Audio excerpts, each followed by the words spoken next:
Salut tout le monde, c'est Clem3107 et j'espère que vous allez bien. Écoutez, ça va super et aujourd'hui on se retrouve pour une nouvelle vidéo droit théorie ou explication sur Overwatch et aujourd'hui c'est notre très cher D.Va qui passe à la trappe. Alors, les titres du jour sont un rapport D.Va Bulldozer, un changement des comportements, j'ai fait une faute d'orthographe, pas de commentaire là-dessus. Ensuite, célèbre mais isolé. Alors, qu'est-ce que j'entends par là? Alors, rapport D.Va Bulldozer. On voit très bien chez deux protagonistes qu'il y a deux skins en rapport avec Junkertown. Deux skins légendaires chez eux, plus exactement. Ce qui voudrait dire que les deux protagonistes ont déjà été à Junkertown.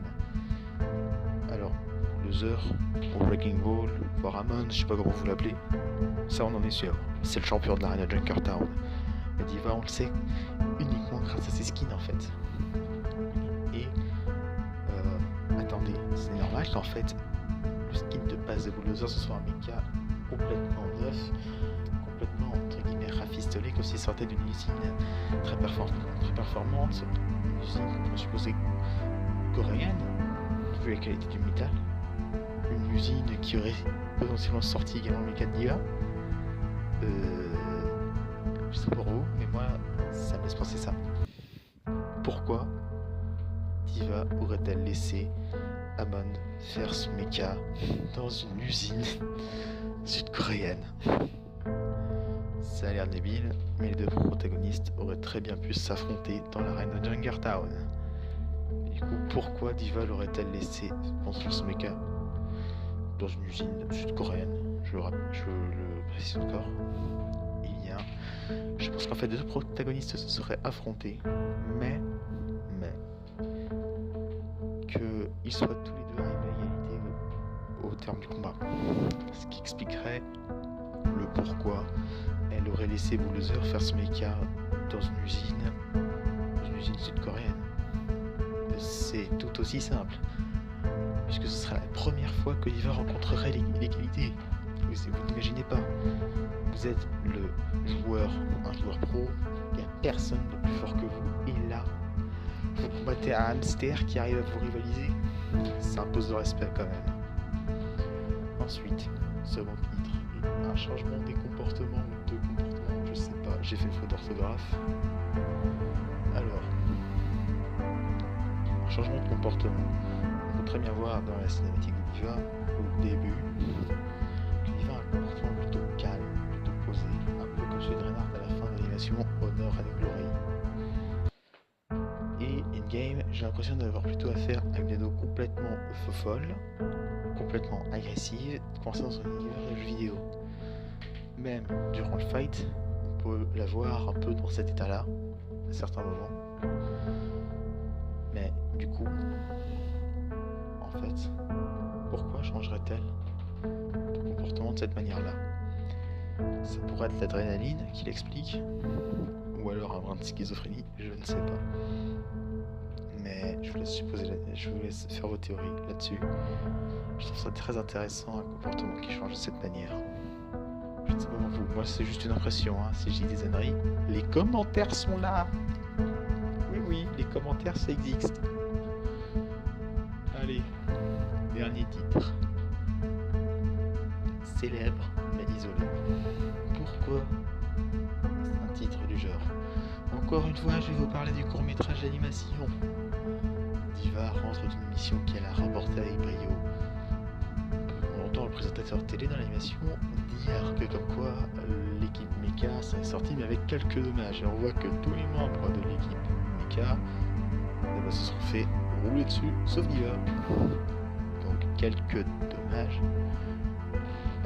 Si vous insinuez que presque toute l'équipe c'est juste quelques dommages, ça veut dire que vous avez un intérêt bien particulier à D.Va, en plus de la célébrité. Et on peut voir qu'elle s'isole. Elle répare son mecha, elle se tient prête. On lui dit bien qu'elle devrait plutôt profiter, mais elle s'isole quand même, et elle n'a pas tort. Puisqu'après, une autre attaque des vitrons va avoir lieu. Mais justement, pourquoi s'isole-t-elle? Peut-être pour pas prendre la grossette, peut-être juste quand on prête en permanence, peut-être juste pour faire son devoir. Je ne sais pas, mais je trouve ça assez intéressant.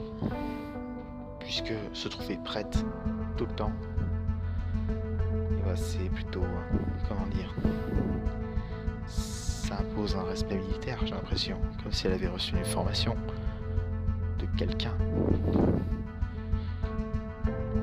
Ensuite, les titres bleus. La nouvelle série, 3 théories ou 3 explications sur Overwatch. C'est son nom, elle arrive, c'en est le premier épisode. Merci d'accueillir, c'est sympa. Merci de suivre ce genre de vidéo, j'essaie d'en faire le plus souvent possible. Et puis, si vous voulez un personnage bien particulier pour la prochaine vidéo, les commentaires. Oui, ça existe. Comment ça, tu savais pas que ça existe? Regarde sur la vidéo.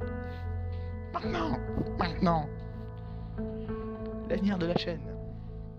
Avec l'arrivée de cette nouvelle série, ça va du coup, eh bien, peut-être bouleverser la chaîne. Je ne sais pas pour vous, mais moi ça me fait très plaisir. Alors, certains se demandent peut-être pourquoi je ne fais pas de vidéos de gameplay.